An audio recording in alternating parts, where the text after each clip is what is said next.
자리에 앉으시겠습니다. 오늘 설교의 제목은 여러분이 주부에서 보신 것처럼 죄사함의 권능을 지닌 예수 그리스도라는 제목으로 말씀을 전하겠습니다. 마가복음의 저자는 마가입니다.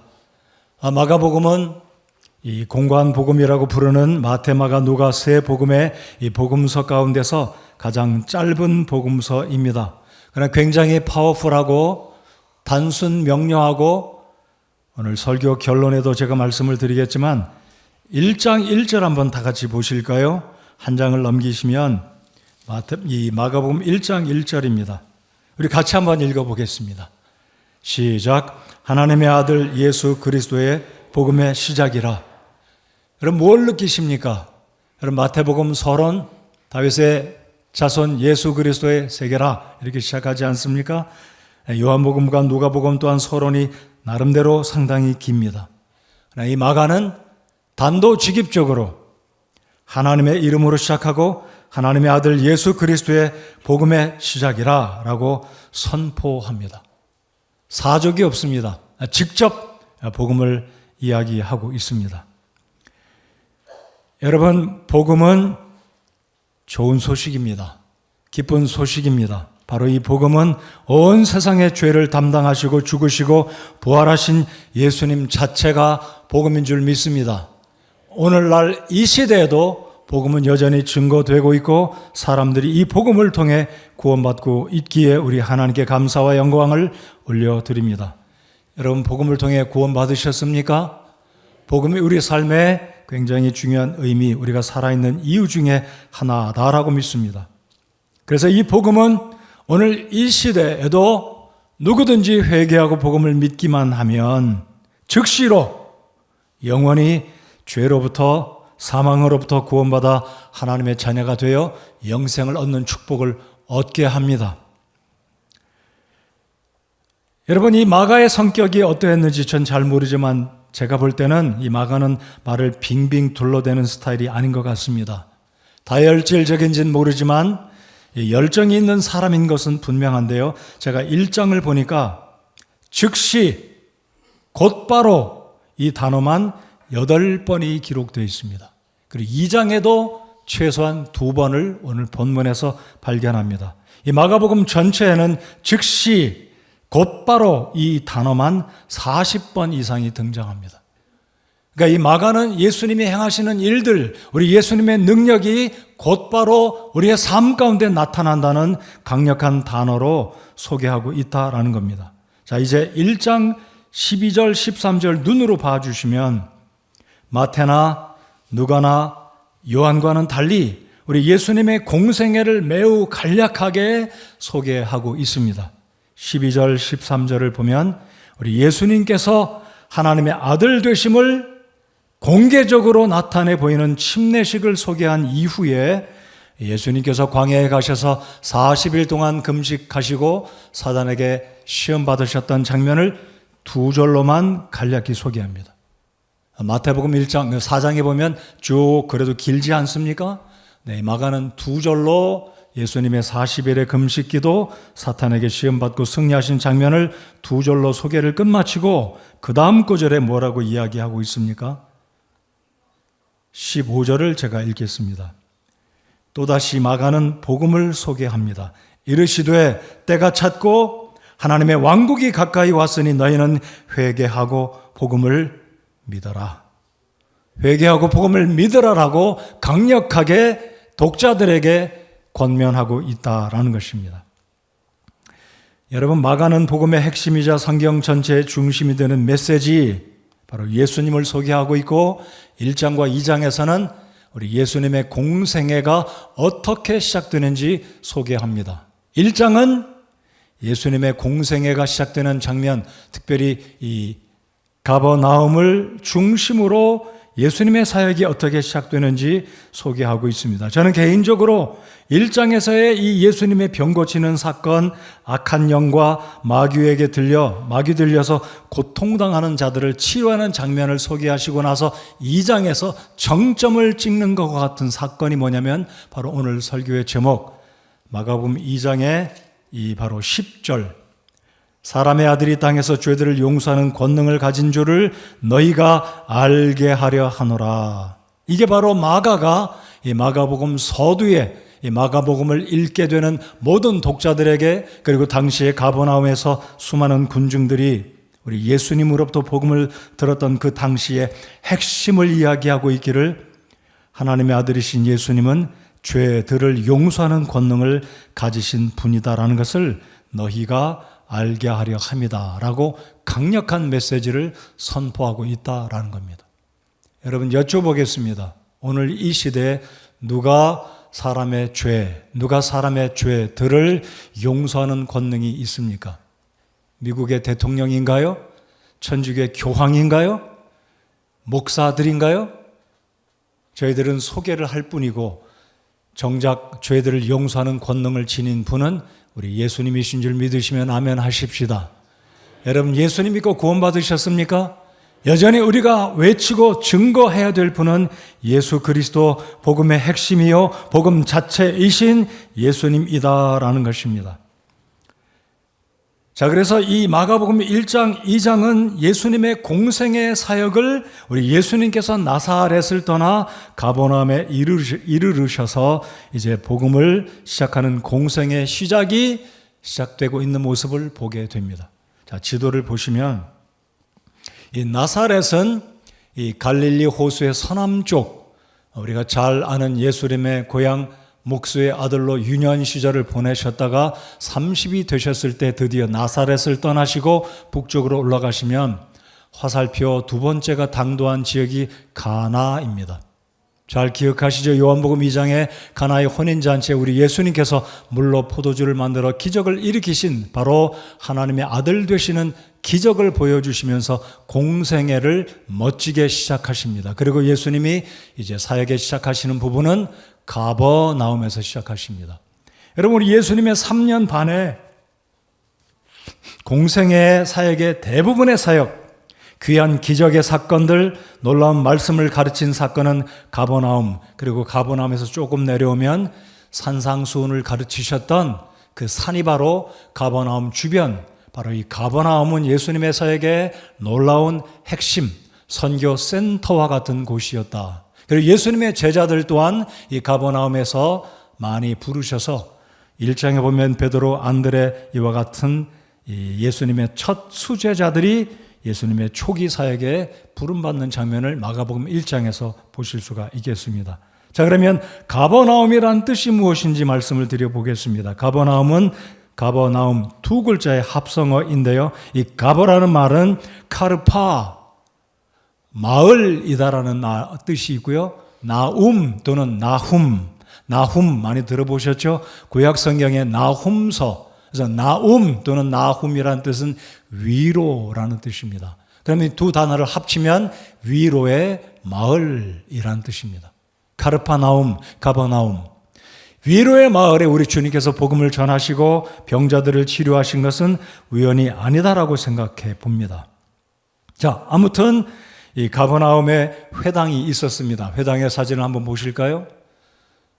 상당히 오늘날도 본다면 2000년 전에 지은 회당이 이 정도라면 굉장한 규모다라고 생각합니다. 돌을 다듬은 것 쉽지 않고 대리석을 깎아서 원주를 이렇게 세워둔 대리석으로 만든 멋진 가버나움에서 우리 주님 회당에, 이게 바로 회당입니다. 저도 가보았습니다.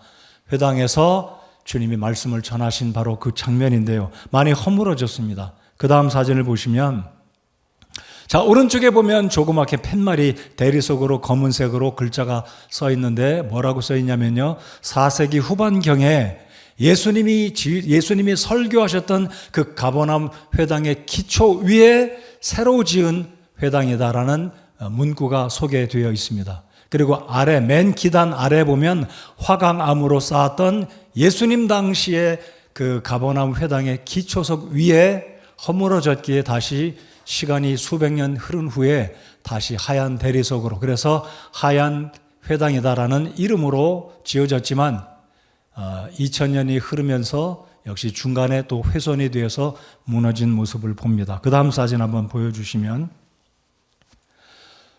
네, 이런 웅장한 모습이 되겠고요. 혹시 그 다음 사진에 혹시 있으면 네, 없으면 그냥 두시고요. 여러분이 회당 측면과 그 뒤편에 보시면 그 당시에 거주민들이 살았던 일반 주택이라고 할 수 있습니다. 그런데 많이 훼손되어서 이제 터만 이렇게 남아있는 황무한 모습을 보시게 되는데 그 이유가 무엇이냐면 복음서를 읽다 보면 고라시나 벳세다야 내게 화가 있을지어다. 예수님을 거부하고 불신했던 그 마을들에게 우리 하나님의 진노가 임했던 모습을 보고 마태복음에도 보면 우리 예수님께서 가버나움에 어떤 섭섭한 마음을 표하시면서 가버나움아 내가 회개한다면 이런 아쉬운 마음을 표현하시면서 회개하지 않았기 때문에 소돔과 고모라가 견디기 쉬웠을 것이다 라고 말씀하실 정도로 가버나움에 있던 사람들이 그만큼 우리 주님의 말씀을 거부하고 우리 예수님의 기적과 이적을 경험했던 많은 사람들이 여전히 주님을 하나님의 아들로 메시아로 믿지 않았기에 수십 년, 수백 년이 지난 이후에 가버나움이 우리 예수님이 말씀하신 것과 같이 황무한 모습으로 변하게 되었다라는 겁니다. 참 안타깝죠. 자, 아무튼 2절을 한번 보시겠습니다. 오늘 본문 마가복음 2장 2절을 보시면 1절 하반절에 우리 예수님께서 가버나움에 다시 들어가셨다. 우리 예수님이 식사하실 겨를도 없어서 잠시 가버나움을 벗어나 한적한 곳에 가셔서 기도하시다가 다시 안식일이 지난 후에 가버나움으로 다시 들어오셨습니다. 그러니까 1장에서 보시면 베드로의 장모도 열병으로 고통 중에 있을 때 주님이 치료해 주셨고 온갖 병자들을 치료하셨고 32절 33절에 보시면 이제 34절까지 보시면 각종 질병, 갖가지 질병으로 앓는 많은 자들을 고치시고 많은 마귀들을 내쫓으시되 마귀들이 자기를 알므로 그들이 말하는 것을 허락하지 아니하시니라. 예수님께서 많은 기적을 행하시고 이제 좋은 소문이 가버나움과 그 근교에 있는 마을까지 소문이 퍼졌겠지요. 그리고 예수님이 다시 가버나움에 들어오신다는 소문이 금세 사람의 입에서 입으로 전달되자 2절 즉시 많은 사람들이 예수님의 말씀을 듣고 무엇인가 또 도움을 받으려고 많은 사람들이 예수님이 계신 그 집에 머무르게 됩니다.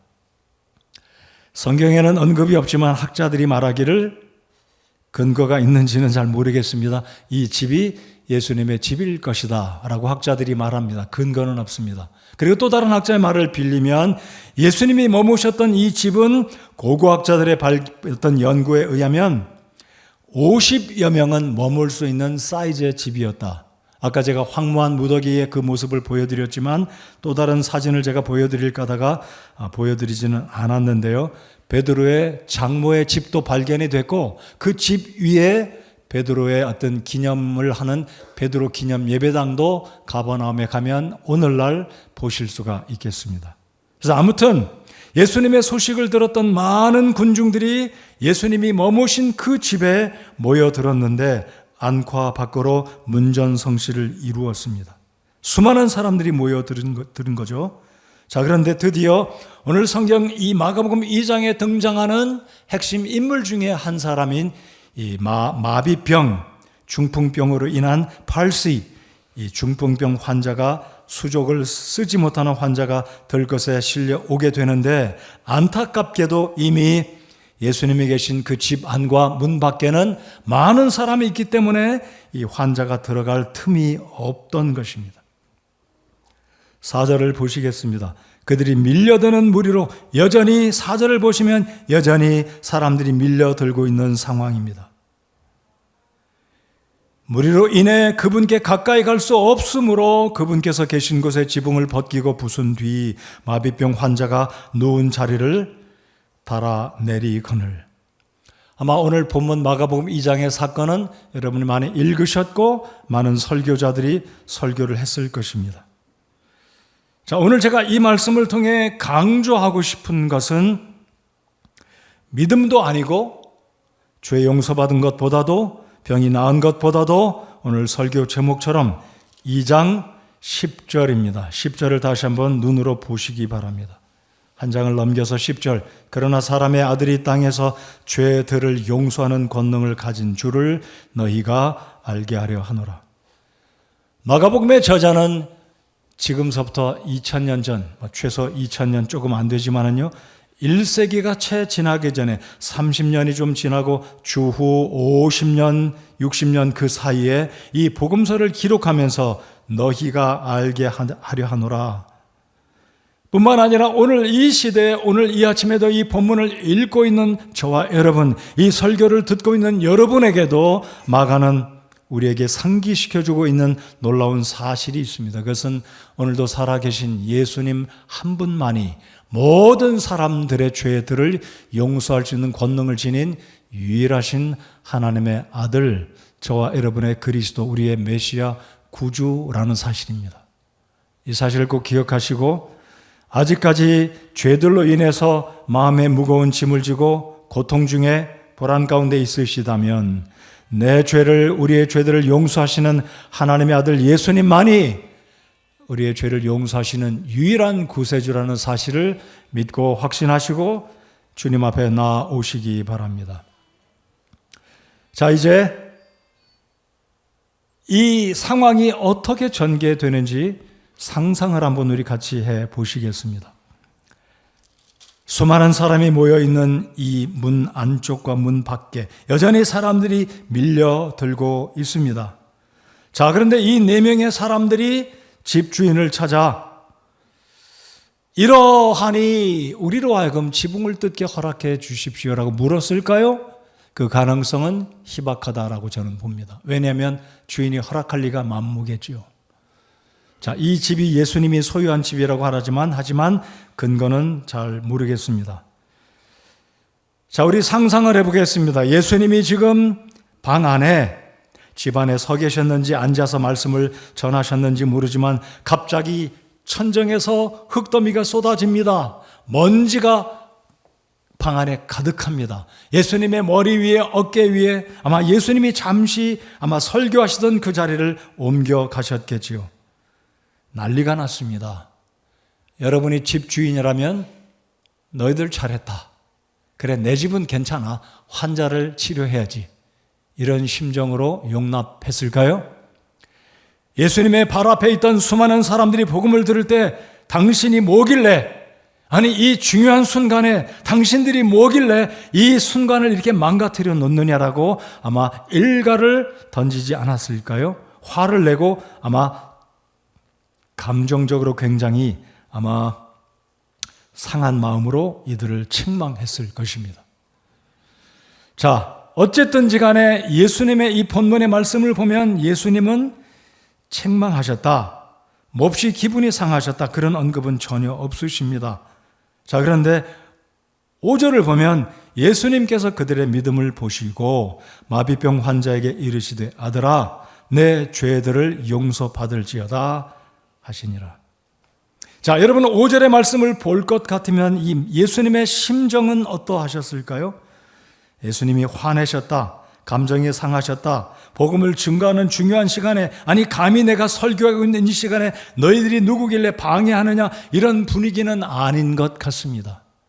예수님은 오히려 이 병자에게 연면의 정을 느끼셨고 특별히 나아가 이 4명의 믿음을 보시고 내 죄들을 용서받을지어다 우리 주님이 기뻐하시고 칭찬하셨고 이들을 용납하셨다는 것입니다. 여러분 그렇게 믿으십니까?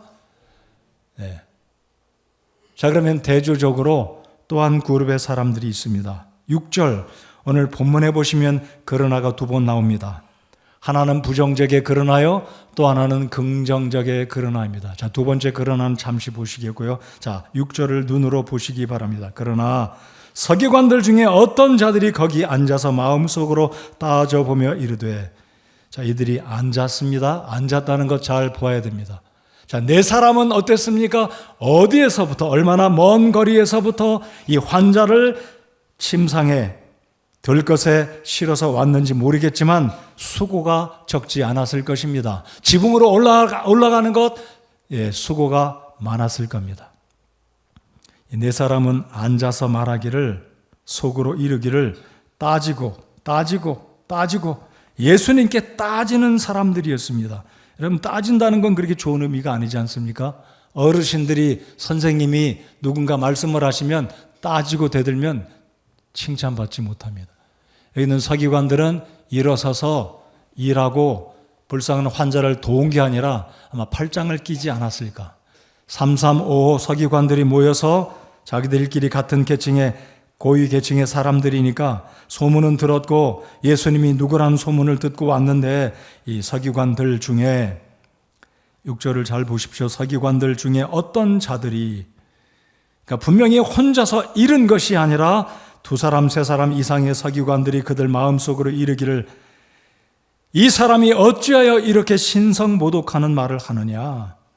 소자야 어린 자야 내 죄들을 용서받을지어다 라고 예수님이 선포하시자 서기관들은 그 말에 따지고 태클을 걸면서 예수님이 신성모독하고 있다라고 감히 예수님을 지금 핀잔하고 속으로 기뻐하지 아니하는 모습을 이들이 말하고 있는 것을 주님이 아셨습니다. 그래서 8절 하반절에도 보면 어찌하여 마음속으로 이것들을 따져보느냐. 우리 주님께서 즉시라고 이야기하죠. 즉시. 제가 말씀드렸듯이 1장에만도 8번, 이게 오늘 본문에도 즉시, 그리고 즉시. 계속해서 마가는 우리 예수님의 반응을 읽고 있는 독자들에게 예수님의 능력이 어떠한 것인지, 예수님의 말씀이 증거되면 어떻게 그것이 즉시 효력 있게 이루어지는지 우리에게 알려주고 있다라는 것입니다. 자, 지붕의 그림을 한번 보여드리면, 여러분, 유대인들의 지붕은 우리의 지붕처럼 이런 비탈로 되어 있거나 초가지붕처럼 둥근 모양이 아니라, 이 유대인들의 지붕은 지금은 현대식 건물이 많이 들어있을 겁니다. 여러분, 최근에 이스라엘과 하마스 사람들과 가자 지구에서 전쟁이 나서 무너진 그 빌딩들 보면 이런 그림들은 아닐 거예요. 그러나 예수님 당시에는 지붕들이 전부 다 평평했습니다. 이 평평한 지붕들은 이제 기둥들을 거기에 가로로 또는 세로로 이렇게 걸쳐놓고 흙과 짚을 엮어서 우리나라 옛날의 토담벽처럼 옥수수 줄기나 뭐 이렇게 지푸라기를 넣어서 덮어두었기 때문에 쉽게 파지는 지붕입니다. 그리고 측면으로는 이 계단을 따라 올라가기 때문에 이스라엘 백성들은 지붕에 올라가서 천막을 치고 거기서 일을 하고 쉬기도 하고 거기에서 또 물건들을 보관하는 다용도로 쓰는 것이 이들의 지붕입니다. 자, 이 지붕이 뚫려진 모습을 이렇게 상상해 보시기 바랍니다. 흙이 쏟아지고 나무 부스러기가 쏟아지는 이 상황. 서기관들은 가만히 앉아서 예수님을 비난하고 책망하는 이런 모습들. 거듭 말씀드립니다. 우리 예수님은 전혀 불만을 표시하지 않으셨던 것으로 바라보면서 예수님의 마음속에 적어도 3가지, 이 4사람의 협력해서 일을 이루는 이 모습을 보셨을 때 예수님은 3가지를 이렇게 그들을 향해 칭찬하시지 않았을까?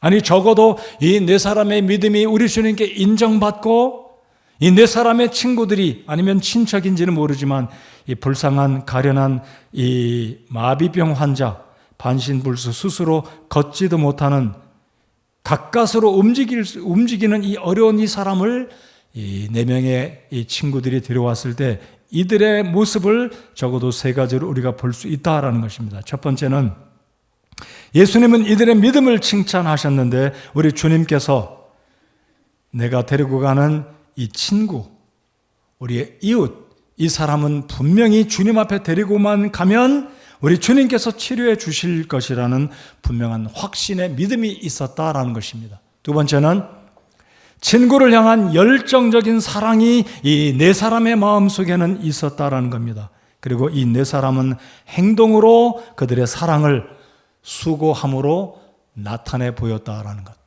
그와는 달리 이 4사람과는 달리 이 서기관들은 가만히 앉아서 팔짱을 끼고 거만하게 그런 모습인지는 모르지만 아마 분위기로 보아서는 마음속으로 따지고 예수님을 향하여 랍비라는 말도 안 합니다. 여러분, 신약성경에 보면 랍비란 말 자주 등장하지 않습니까? 근데 이 서기관들은 랍비라고 말도 안 해요. 왜냐하면 자기들이 랍비이기 때문에. 이 사람이 누구이길래 신성모독하느냐.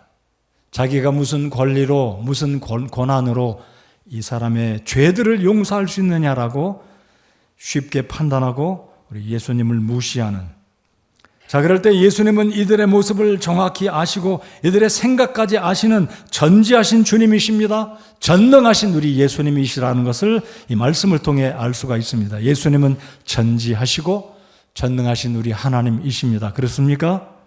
자, 이제 우리 8절, 10절 한번 보시겠습니다.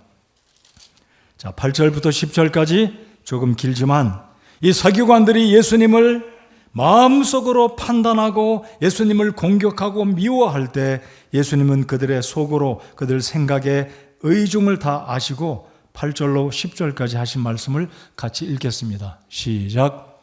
예수님께서 그들이 속으로 그렇게 따져보는 줄을 자신의 영으로 아시고 즉시 그들에게 이르시되 너희가 어찌하여 마음속으로 이것들을 따져보느냐.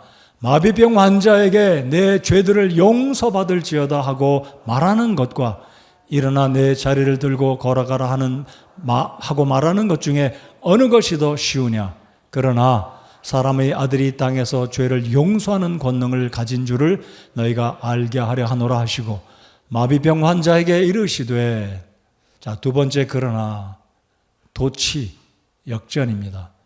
자, 앞부분에 그러나는 부정, 긍정을 향한 부정이었다면 이제 두 번째 그러나는 서기관들의 부정을 우리 예수님이 긍정으로 바뀌는, 그러나 사람의 아들 당신 우리 예수님께서 이 땅에서 죄를 용서하는 권능을 가진 줄을 너희가 알게 하려 하노라 하시고, 자, 그리고 마비병 환자에게 일어나라 라고 말씀을 하시는 바로 그 다음 구절, 놀라운 말씀이지 않습니까? 11절, 내가 내게 이르노니 일어나 내 자리를 들고 내 길로 내 집으로 가라 하시매.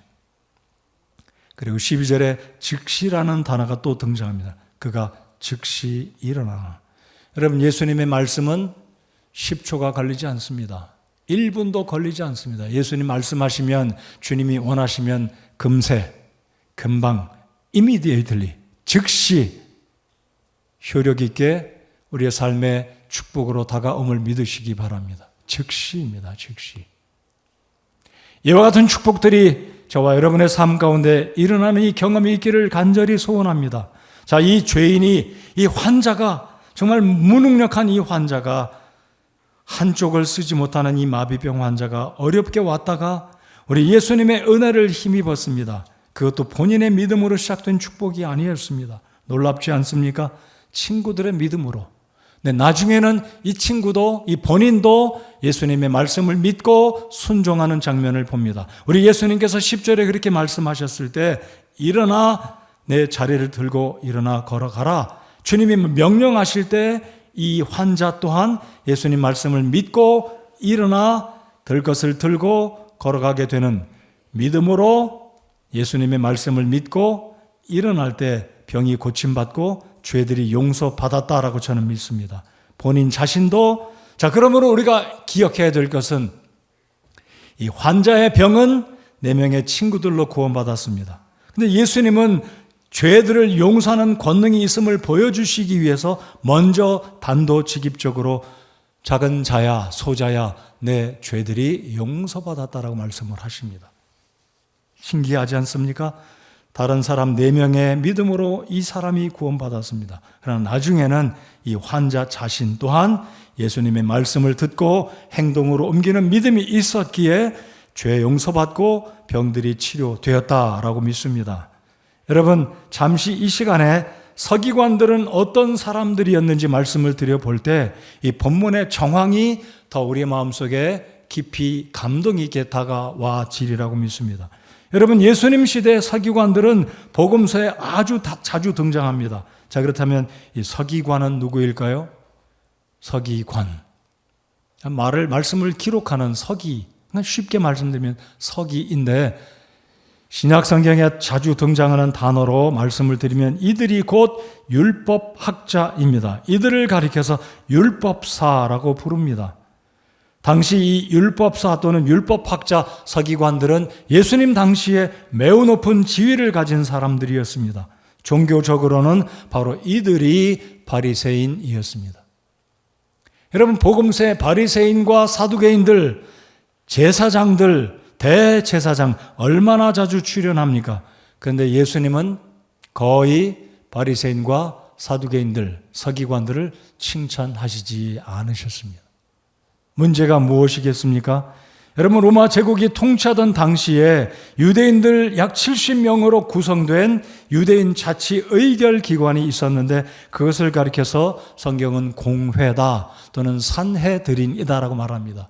그러니까 로마 제국이 다스리고 있었기 때문에 남유다 왕국이 멸망한 586년, 주전 586년 이후로 이스라엘에는 왕이 없었습니다. 여러분, 뉴스를 통해서 이스라엘이 지금 하마스와 전쟁을 하지 않습니까? 1948년 이스라엘은 독립하고 이 정부가 들어섰는데 주전 586년 이후로 예수님이 오셨던 당시에도 여전히, 아니 예수님 당시뿐만 아니라 주후 1948년 그 사이까지는 정부가 없었습니다. 통치자가 없었습니다. 그래서 로마 제국은 유대인들에게 밀란이 일어나는 것을 방지하고자 그들 자체의 의결기관, 쉽게 말씀드리면 그들 자체 유대인들의 국회를 인정한 것입니다. 이 의결기관, 산헤드린이라고 하는 이 기관 가운데 70여 명의 멤버들이 누구였냐면 바로 이들 서기관들, 바리새인들, 사두개인들, 그리고 의결기관의 회장격이었던 대제사장이 공회의 멤버들입니다. 이 70명의 멤버들 가운데 가장 다수로 많은 의석을 차지하고 있던 사람들이 바로 서기관들, 바리새인이었습니다. 가장 잘 살고 힘센 사람은 대제사장, 바로 그 밑에 사두개인, 그리고 바리새인들이었던 바로 이 율법사들, 서기관들이었다라는 겁니다. 자, 이들은 사회적으로 잘 살고 존중받고 권위를 행사하던 자들이었습니다.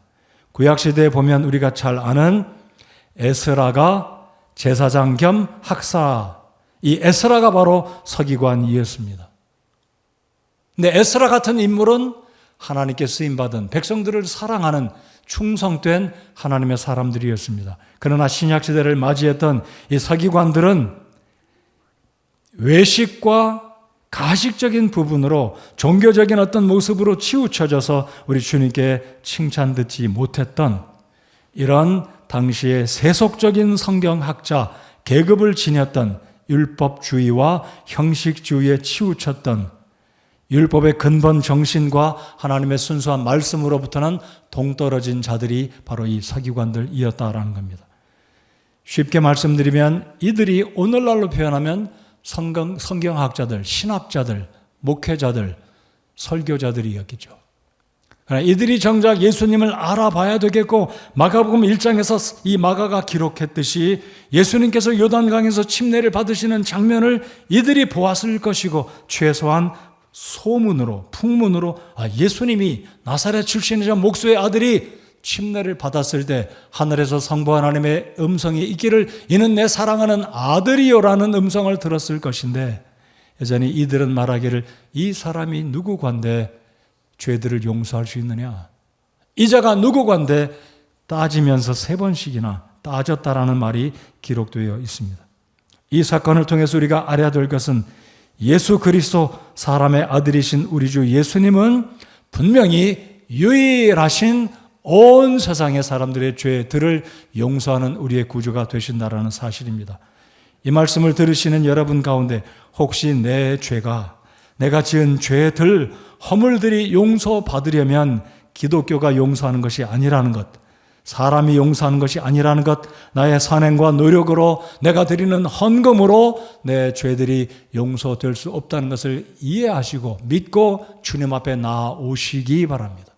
바로 예수님만이 우리의 죄들을 용서할 수 있다는 유일한 죄들을 용서하는 권능을 지닌 분이라는 사실을 이 아침에 믿으시고 주님 앞에 나아오시기만 하면 오늘 본문에 등장하는 이 마비병 환자가 병도 고침받고 수많은 죄들을 용서받았다는 사실을 믿고 확신하시는 저와 여러분 모두가 되시기를 바랍니다. 여러분 구원받으셨습니까? 구원의 확신이 있으신가요? 만약에 그렇지 못하시다면 오늘 이 시간도 살아계신 구주 예수님 앞에 유일한 세상의 모든 죄들을, 나의 죄들을 용서하는 권능을 지니신 분이 바로 나사렛 예수, 하나님의 아들이신 그리스도 예수께서 내 죄들을 용서하실 수 있다는 것을 믿고 이 아침에 주님 앞에 나오신다면 하나님께서 용서하시고 구원해 주실 것입니다. 자, 여기 말씀한 구절을 더 보시기 바랍니다. 자, 예수님께서 이 환자에게 뭐라고 이야기하십니까? 이미 10절에 증명을 하셨습니다. 앞 구절에서도 이미 증명하셨고 이제 11절에 예수님께서 이 환자에게 서기관들의 생각을 아셨던 주님이 자신의 능력을 증명해 보이십니다. 11절, 내가 내게 이르노니 일어나 내 자리를 들고 내 길로 내 집으로 가라 하시매 12절, 그가 즉시 일어나 자리를 들고 그들 모두 앞에서 나아가거늘 그들이 다 놀라 하나님께 영광을 돌리며 이르되, 우리가 같이 읽습니다. 시작. 우리가 그 일을 이런 식으로는 결코 본 적이 없다 하니라. 죄들을 용서하는 권능, 이상한 말을 저분이 했는데, 저 사람이 선포했는데 서기관들은 마음속으로 따지고 묻고 부정적으로 생각했지만, 아니 그 말이 실제로 이루어지는 모습을 그들이 눈으로 경험했습니다. 현장에서 그들이 보았습니다. 바로 저분이 하나님의 아들이구나. 이와 같은 일들은 본 적이 없다. 눈이 휘둥그레지고 놀라고 바로 저분이야말로 죄들을 용서하는 하나님의 아들이시구나. 마귀 들려 고생하는 자들을 치료하신 저분, 소경의 눈을 뜨게 하고 가나의 혼인잔치에서 물로 포도주를 바꾸게 하는 이 예수님의 모습을 이들이 이제 말씀으로 듣고 귀로도 듣고 기적의 현장을 보았던 이들이 이제 결론적으로 말하기를 바로 이분이야말로 메시아이시고 구약의 수많은 선지자들이 언급했던 예언에서 말씀하고 있는 이분이야말로 죄들을 용서하는 권능을 지니신 분이고, 이 모습을 보았던 수많은 사람들이 다 놀라 하나님께 이구동성으로 영광을 올려드립니다. 우리가 그 일을 이런 식으로는 결코 본 적이 없다 하니라. 이런 식으로는 여러분의 죄들도 예수님을 의지하면 이런 식으로 구원받는다는 사실을 이 아침에 믿으시기 바랍니다. 헌금이 우리의 죄를 용서하지 아니합니다. 우리의 노력을 통해서, 착한 일을 통해서 저와 여러분의 죄들이 용서받는 것이 아니라 이런 식으로 예수님의 능력을 통해 예수님의 보혈을 믿고 의지하는 모든 자가 그런 식으로, 이런 식으로 오늘 이 시대에 여전히 우리 예수님의 능력을 통해 예수님의 십자가의 보혈을 통해 은혜를 힘입어 용서를 받는다는 사실입니다.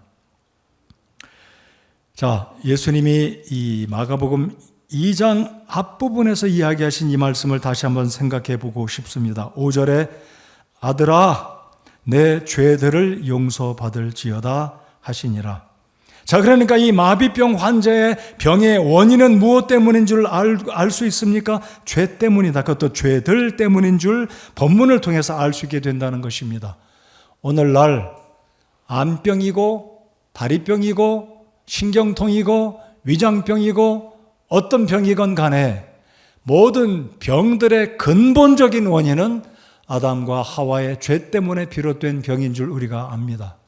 그러나 개중에는 요한복음에 언급된 날 때부터 소경된 자가 병들었을 때, 소경으로 태어났을 때 사람들이 수군대며 말하기를, 아니 저자가 후천적으로 소경된 게 아니라 날 때부터 소경됐으니 필경 저 사람은 죄를 많이 지었을 것이다. 아니면 그것도 아니라면 저의 부모가 죄를 지어서 죄값을 지불하는 게 아니냐라고 말을 할 때 예수님께서 이르십니다. 아니다. 본인의 죄도 아니요 부모의 죄 때문이 아니라 이는 하나님의 영광을 드러낼 병이니라 라고 말씀하십니다. 자, 제가 정리해서 말씀드립니다. 모든 병들의 근본적인 원인은 사람들의 죄, 아담과 하와의 원죄 때문에 비롯되어 있습니다. 그리고 우리가 살아가면서 짓는 죄들은, 이 병들은 죄와 연관이 있지만 간혹 어떤 병들은 하나님의 영광을 나타낼 병이기 때문에 우리가 섣불리 판단해서는 안 될 것입니다. 어쨌든 병도 죄들도 해결해 주시는 우리 주님 앞에 나아갈 때, 특별히 이 죄의 문제는 우리 주님의 방법으로 오늘 본문 11절, 12절 우리 예수님께서 행하시는 그 일을 이런 식으로 결코 본 적이 없다는 이 마가가 기록한 이 복음의 말씀과 같이 예수 그리스도 앞에 나아갈 때 죄들을 용서하는 권능을 지니신 주님 앞에 나아갈 때 주님만이 우리의 죄들을, 나의 죄들을 용서하는 유일하신 구주, 유일하신 그리스도라는 사실을 믿고 죄로부터 구원받고 하나님의 아들, 딸로 거듭나는 구원의 축복을 받으시는 우리가 되어야 한다라는 것입니다. 자, 이 말씀을 또 한번 이렇게 저는 묵상하고 적용해 보기 원합니다. 저를 따라 해 주시면 감사하겠습니다. 예수님께서 환자에게 이르시기를 저를 따라서 읽어주시면 고맙겠습니다. 내 자리를 들고 내 길로 내 집으로 가라. 여러분, 예수님께서 이 환자를 예수님 곁에 머무르게 하지 않으십니다. 그렇다면 좋으시지 않겠습니까? 서기관들 앞에 보시오, 이 사람이 내 증인이요. 내가 죄들을 용서하는 권능이 있음을 이 사람이 증인이요. 대제사장 앞에서, 사두개인들 앞에서, 불신자들, 유대인들 앞에서 이 사람이 증인이 하면 내가 증인입니다 라고 말할 수 있을 것입니다. 그러나 예수님은 이 사람에게 이르시기를 내 집으로 가라. 그것도 내 길로 내 침상을 들고 내가 직접 돌아가라.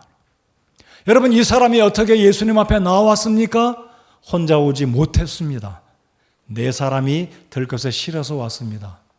산을 넘고 언덕을 넘고 개울을 건너 몇 킬로를 왔는지 모르지만 이 사람이 돌아온 길로 내 길로 돌아가라고 할 때에 아마 이 네 사람이 예수님의 소문을 듣고 많은 사람이 한쪽 방향으로 나아갈 때 뒤늦게 천천히 힘들게 가는 이 일행을 보았던 사람들이, 아니 저 사람이 갈 때는 네 사람에 의해서 들것에 실려갔던 한쪽 손이 마르고 병자의 병약한 모습으로 가지 않았느냐? 근데 이게 어떻게 된 일이냐? 저 사람 손에는 들것이 들려있고 멀쩡한 몸으로 걸어오고 있는 이 모습을 볼 때에 하나님께 영광을 돌리지 않겠습니까? 내 길로 내 집으로 가라. 내 자리를 들고 내 길로 내 집으로 가라. 영적인 의미가 무엇이겠습니까? 예수 그리스도를 만난 이 사람이 병도 고쳤을 뿐만 아니라 죄들을 용서받은, 죄로 인해서 병이 발생한 모든 문제가 해결되었다는 이 사실을 이웃 사람들에게, 길거리에 있는 사람들에게 증인이 될 수 있다는 사실입니다. 여러분, 구원받았기 때문에 우리를 구원하신 예수님을 증거하는 예수님의 부활의 증인, 복음의 증인으로 살아가고 계십니까? 우리의 입술로, 우리의 삶으로 내가 만나는 사람들에게, 나의 가족들에게, 직장 동료들에게 내가 과거에는 이렇게 살았었으나 이제는 내가 예수님 믿고 죄 용서받고 당당하게 내가 그리스도인이요, 내가 저기에 있는 성서 침례교회 다니는 성도가 되었소라고 간증하고 있으신가요? 내 길로 돌아가라, 내 집으로 가라. 이 의미는 하나님께 영광을 올려드리며 복음의 능력이시고 복음의 핵심이신 예수 그리스도를 길가에서, 길에서 만나는 사람들에게, 내 집에 있는 가족들에게, 친족들에게, 모든 사람들에게 증거하라는 예수님의 의미가 들어있다는 것입니다. 그럼 다음 주일 저희들이 빕스 선데이로 우리의 이웃들, 우리의 지인들, 구원받지 아니한 우리의 이웃들을 주님 앞에 인도해서 그들로 하여금 죄들을 용서하는 권능을 지닌 예수님 앞에 인도해서 그들로 하여금 복음을 듣고 구원받게 하는 특별한 주일입니다. 우리 교회 1년에 2번, 상반기 범절에 1번, 하반기에 1번 합니다. 2번입니다. 교회적으로 행사하는 이 특별한 주간에 여러분들의 이웃들 주님 앞에 인도해 오시는 우리가 되어야 하겠습니다. 자, 말씀의 결론입니다. 오늘 이 시대 과거의 어느 때보다 과학과 의술이 발달했습니다. 그러나 여전히 불치의 병들로 고생하고 여전히 죽어가고 있는 사람들 부지기수입니다. 자, 그러나 이 병도 고치기가 쉽지 않지만 사실 병들을 고치는 것보다 더 힘든 문제, 아니 불가능한 문제는 무엇입니까? 사람이 다른 사람의 죄들을 용서하는 것 불가능합니다. 여러분, 우리의 죄들이 누구에게 용서받을 때 진정으로 기쁘고 마음속에 자유가 있습니까? 유치원생들이 내 죄, 내 허물을 용서했다고 했을 때 마음이 흐뭇하고 정말 뿌듯하고 기쁘고 자유롭겠습니까? 물론 그럴 수 있을 것입니다. 이렇게 상상해 보시기 바랍니다. 초등학생이나 유치원생이 내 허물과 잘못을 용서해 줬다는 말보다도 교장 선생님이나 대학교의 교수나 굉장히 사회에 명망이 있고 나보다 연배가 높은 분이 너의 죄 용서받았다, 내가 당신의 죄 용서하겠다라고 말할 때 우리의 마음속엔 진정한 기쁨과 평안이 있을 것이고 그 당사자와 화목하게 될 것입니다. 그러시지 않습니까? 여러분, 우리의 죄들을 누구로부터 용서받을 때 우리가 진정으로 기쁘고 마음의 평안이 있겠습니까? 최고의 능력을 지니신 분 하나님께 내 죄가 용서받았다 할 때 더 이상 나는 죄로부터의 부끄러움, 두려움, 죄책감으로부터 우리가 자유를 얻게 될 것입니다. 저도 죄인이었습니다. 저도 그 죄책감 때문에 저의 10대 사춘기 시절 힘들게 왔었던 때가 있었습니다. 그러나 저의 죄가 예수님의 보혈로 용서받았음을 믿고 예수님을 나의 구주로 내 마음속에 모셨을 때 더 이상 죄책감, 불안함, 지옥에 대한 어떤 고통들, 무서운 이러한 일들로부터 자유를 얻고 하나님을 찬양하고 구원의 기쁨을 누리며 살아가고 있습니다. 오늘 이 말씀을 들으시는 여러분 가운데 마치 마비병 환자처럼 몸은 여전히 건강해서 내가 원하는 곳으로 다니고 있지만 영적으로 하나님 앞에 병든 자이시라면 하나님 앞에 나오셔야 합니다. 여러분의 친척, 여러분의 지인들이 영적으로 걷지 못하는 마비병 환자라면 그들 주님 앞에 인도해 오는 네 사람의 믿음의 사람들처럼 저와 여러분이 그 네 사람 중에 한 사람의 몫을 감당해야 할 것입니다. 들 것이 필요하다면 들 것을 구입하고 또 다른 것이 필요하다면 준비해서 우리들의 지인들을 바로 복음이 울려 퍼지는 하나님 앞으로, 이 예배당 앞으로 인도해서 여러분의 지인들, 영적으로 마비병에 걸려있는 스스로는 올 수 없는 그들을 주님 앞에 인도해서 예수님 믿고 구원받게 해야 할 것입니다. 믿으십니까? 다음 주일날 그렇게 하시겠습니까? 구원받은 거 우리 하나님께 감사하십니까? 이 자유함. 자, 이 환자가 고침받았을 때 모든 사람들이 이구동성으로 기억하십시다. 육신의 병을 고쳤든 아니면 더 한 단계 어려운 죄들을 용서받았을 때 결과적으로 누구를 높여드려야 되겠습니까? 4명의 환자, 4명의 친구들이 아닙니다. 그 누구도 아니라 하나님께 영광을 올려드렸다라는 사실. 우리 가운데 누군가 구원받으면, 누군가 치유를 받으면 하나님께 영광을 올려드리는 우리들의 섬김이 되어야 할 줄 믿습니다. 우리의 교회 사역이 하나님의 영광을 올려드리는 우리 교회 사역이 되어야 될 줄 믿습니다. 이렇게 믿으시면 우리 아멘 해보실까요? 아멘. 다음 주에 많은 사람들이 구원받기 원하십니까? 기대하십니까? 저 그렇게 기도하고 기대하고 있습니다. 여러분 함께 그렇게 기도해 주시고 기대하시기 바랍니다. 다 같이 고개 숙여 우리 하나님께 기도드리겠습니다.